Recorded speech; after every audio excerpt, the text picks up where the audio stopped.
Okay.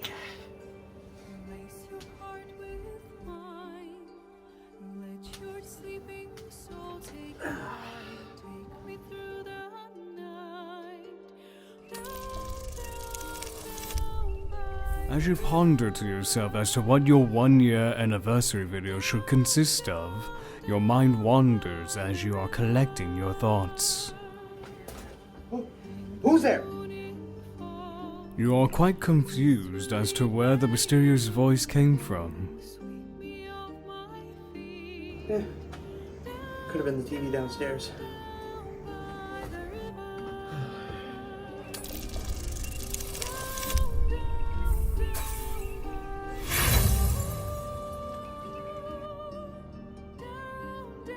As you sit in your chair, your mind twisted with thoughts, one name appears in your head, that of which would be an excellent choice for this project.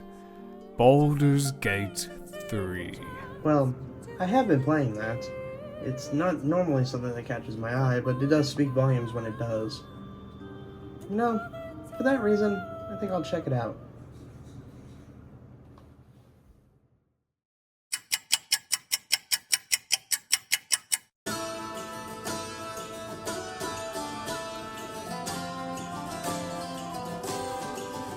The fuck did I just play?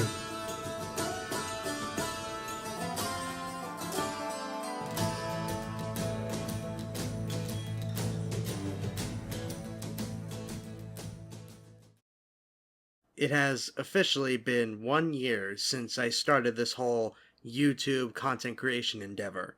The growth was not what I expected, but I was still appreciative of it nonetheless. And what a more convenient way of talking about a Game of the Year winner from my first video to then talking about another Game of the Year winner a year later. Baldur's Gate 3. Did somebody say Baldur's Gate 3?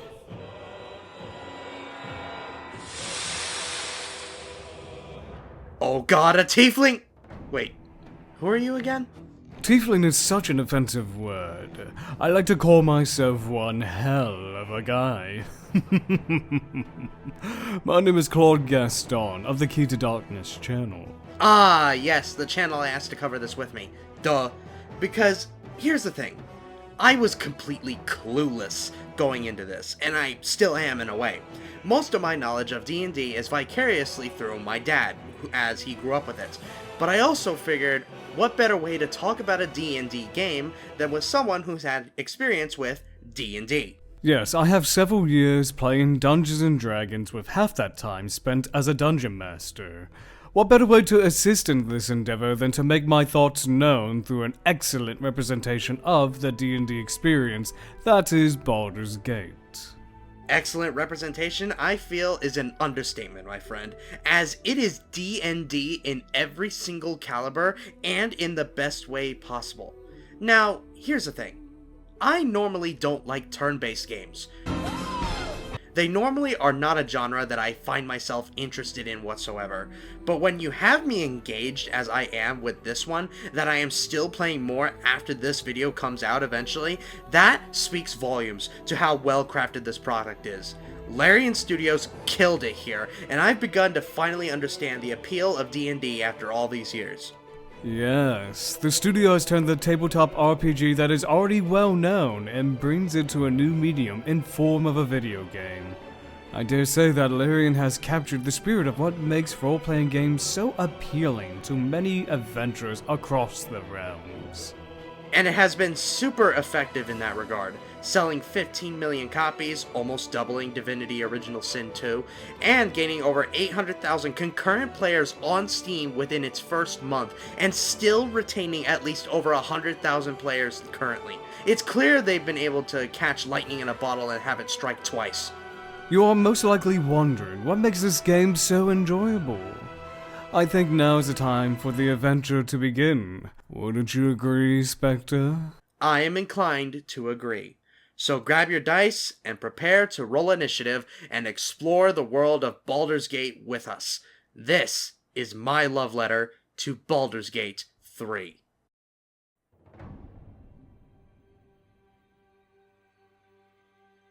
As you begin, you of course have to set up your character, get your character looking nice and spiffy, finding out which class you are going for, as well as creating your guardian that will help you and go along with your character. And I gotta say, this might be one of the most well-detailed character creators I've ever seen.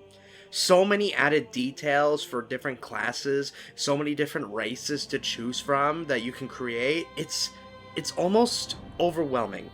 Luckily for you and others like yourself, there's no wrong way to make a character. You can always make yourself into a near invincible force of nature, or you can be the most ridiculous gibbering mouther in all of Faerun. If you don't like your decisions made involving your character, there are ways to change it to your liking. I chose Dragonborn because I'm a huge fan of dragons, and then set off on my journey, and was instantly in shock at how gorgeous everything looks. The world of Baldur's Gate and Faerun is a wonderful sight to behold. It both has you more curious and excited for what's to come, but one that should also not be taken lightly. Indeed. The scale and majesty of the environment will have you exploring every nook and cranny. With plenty of secrets to discover, there will be plenty of times where you stumble upon a new item, enemy, or even entire locations that are hidden from the normal route the story will take you. Even on multiple playthroughs, you will find something new that you didn't see the first time around. It's in the same vein as Elden Ring, where no matter where you go or where you get lost in, not only is it something that it's a quick look at your map won't help fix, but also you'll constantly find something around every corner, for better or for worse, though entertaining either way. Some healing for a wizard in need. I mean, I didn't find Astarion until going all the way back to the beginning of the game, 20 hours in, so that's the kind of game that you're dealing with here. All in all, with a world as vast as this, it'll leave you all the more curious and even the more wiser.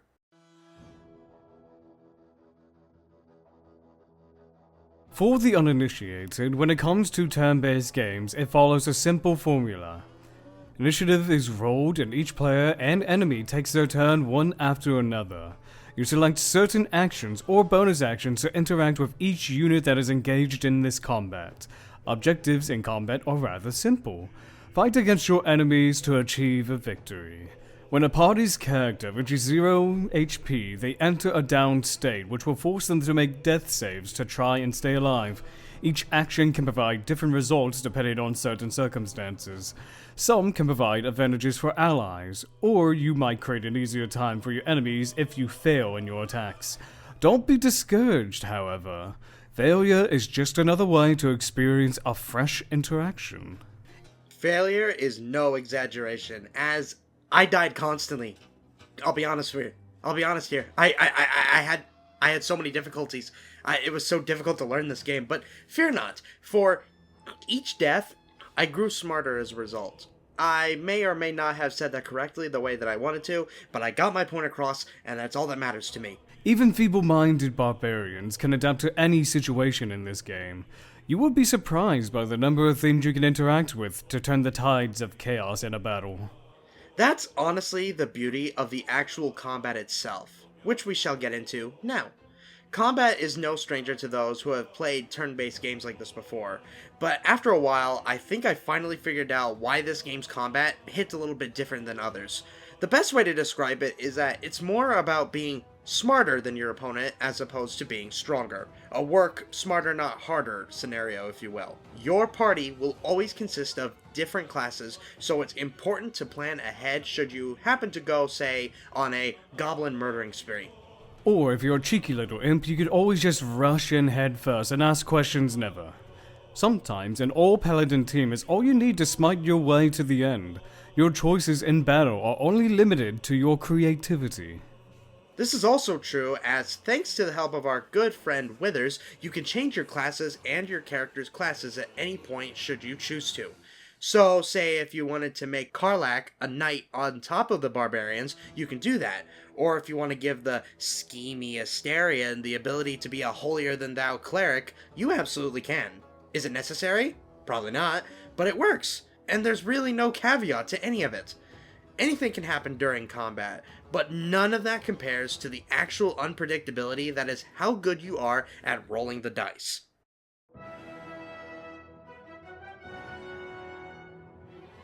Just like in combat, there will be times where you need to make a skill check to progress. These are determined by a 20-sided die roll. Each roll can come with modifiers that either increase or decrease the final result of your check. You could also gain advantage or disadvantage in said check depending on things like your class, race, or the disposition of the person you are talking to. Like I mentioned before, failure is just another way to experience a fresh interaction. Succeed or fail, they each lead to a new dialogue and other things of that nature. Sometimes those failures result in something even more hilarious than the successful outcome.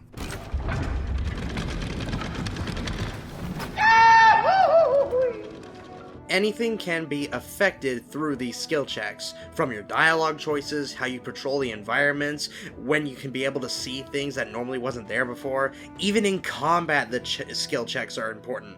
From how much damage you're doing, how effective the spell is, what kind of percentage of chance that you got. You will need to understand all of this going in.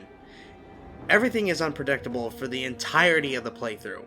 For example, you go to, say, the Goblin Camp, and you try to manipulate Goblin number 467 into not knowing you killed the Mind Flayer that he's trying to get info out of.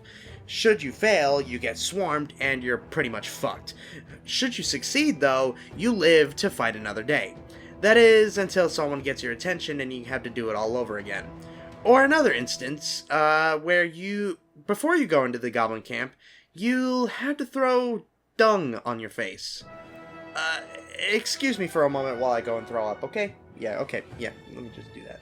Or you could throw that same dung right in their smug faces. This will get them to attack you, but it's definitely worth it. Yes, it was. Had to reload so many times doing that, those bastards. Speaking of reloading, don't be afraid to save scum to get the result you want. It is a single-player game for the most part, so do what you want with your story. Though, full disclosure, this isn't always the case. Save now, or forever hold your D4. I think we've made our point clear that the gameplay and the roleplay aspects of this game are perfection.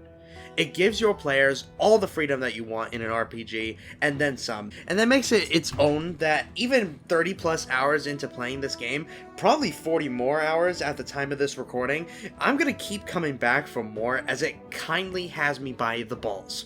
But that isn't even the best part. That title goes to the story and character writing.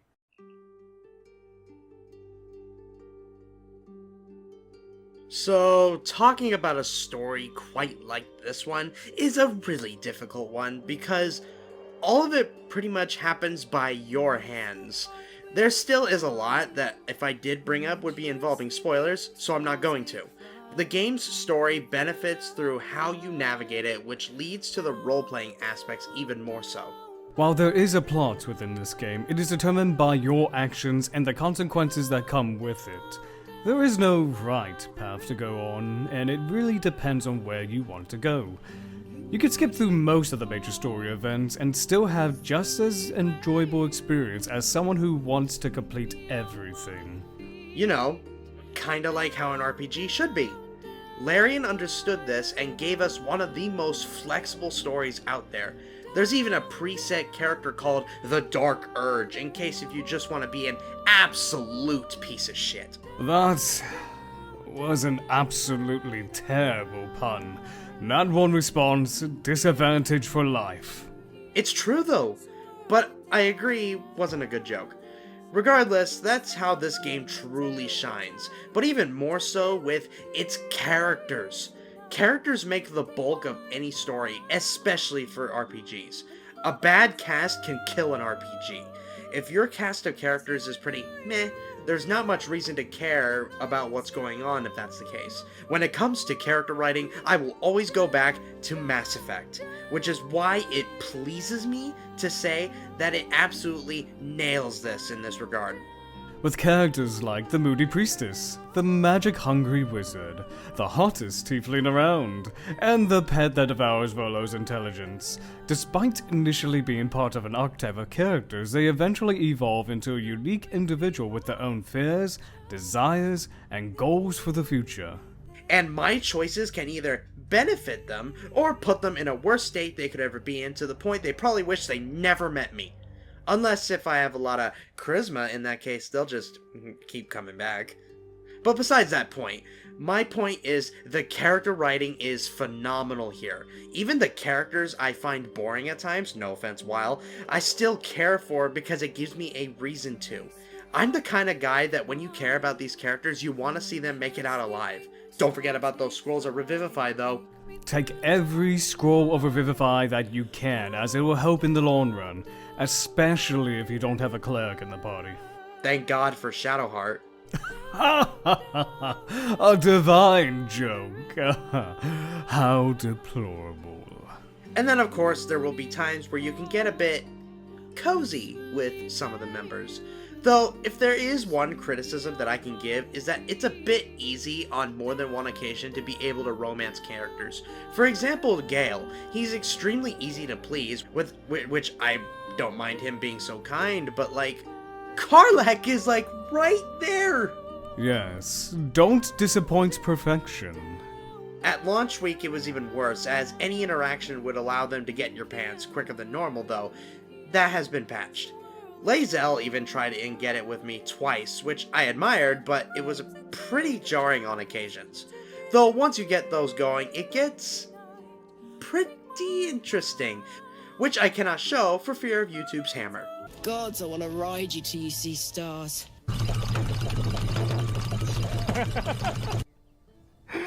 Oh god, okay, that actually was good. Spicy bits aside, developing a connection with these characters adds more immersion with the story as you get to know these characters throughout the narrative.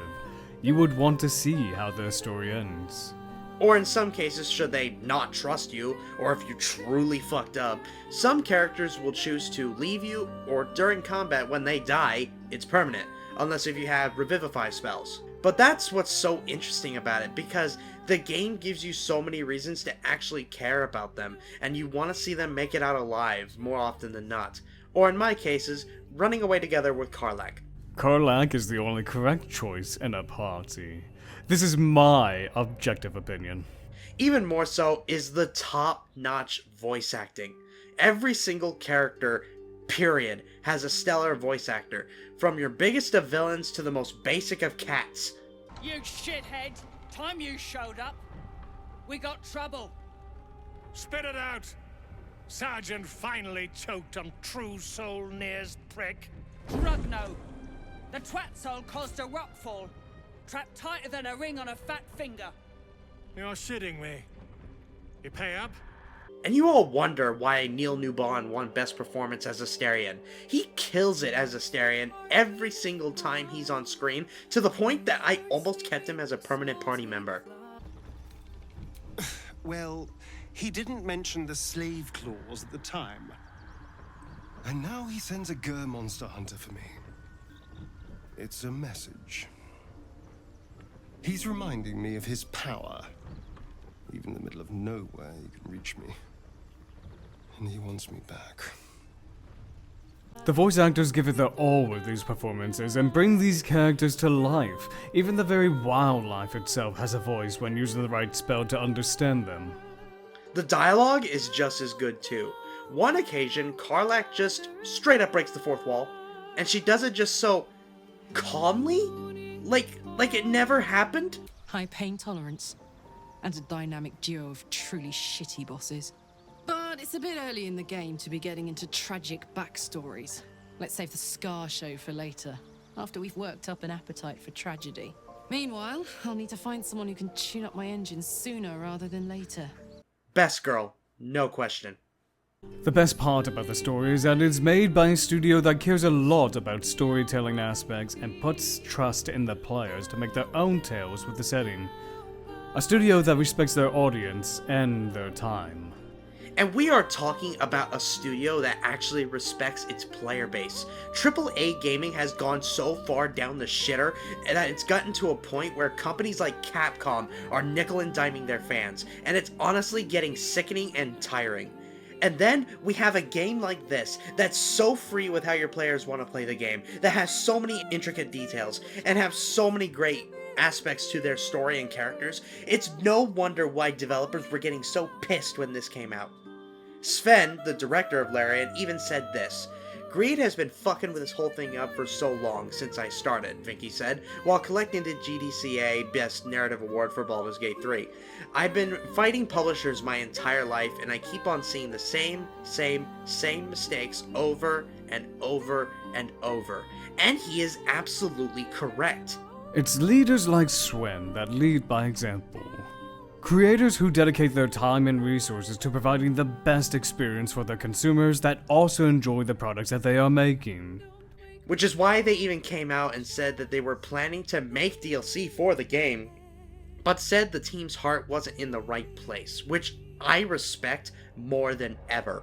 With how much this game's story has to offer, it's no wonder that they didn't even choose to. Yeah, I know that we rambled a bit during this, but I appreciate stuff like this, as it treats their audience like adults when writing this story, rather than trying to hastily put it on like a picture with too much glue. And that is Baldur's Gate 3. You know, it really says a lot where there is a game in a genre that I do not like, in a franchise that I normally don't know much about, that I have been die-harding for the last month. Never before have I come across a game that has done this, and that to me makes it all the more effective. Indie devs continue to carry this industry, and titles like this prove that. This kind of game usually comes only in once in a generation. A game that defines its genre and sets the standard not to become, but what to aspire to. To innovate, to inspire, to tell a story that will live on for years to come. Larian recently came out that they are moving away from the D&D license and Baldur's Gate as a whole, which at first to me was pretty disheartening, as I'm just now becoming accustomed to how their games are, but as time passes, I'm happy for them. In a strange way, I'm actually very excited for the next game they come up with. But at the same time, it's like, how do you top this? You can't. You can only go lower from here. But I really hope that Larian proves me wrong. I look forward to whatever comes their way when it does. And a massive thank you, Keys to Darkness, for coming along for the ride. It was quite a pleasure. And it was an honor. Now let's wrap things up with a nice little bow. And that is my love letter to... Hey Spectre, sorry I'm late. I got caught up with some goblin tag. I'm never doing that again. Okay, we can start.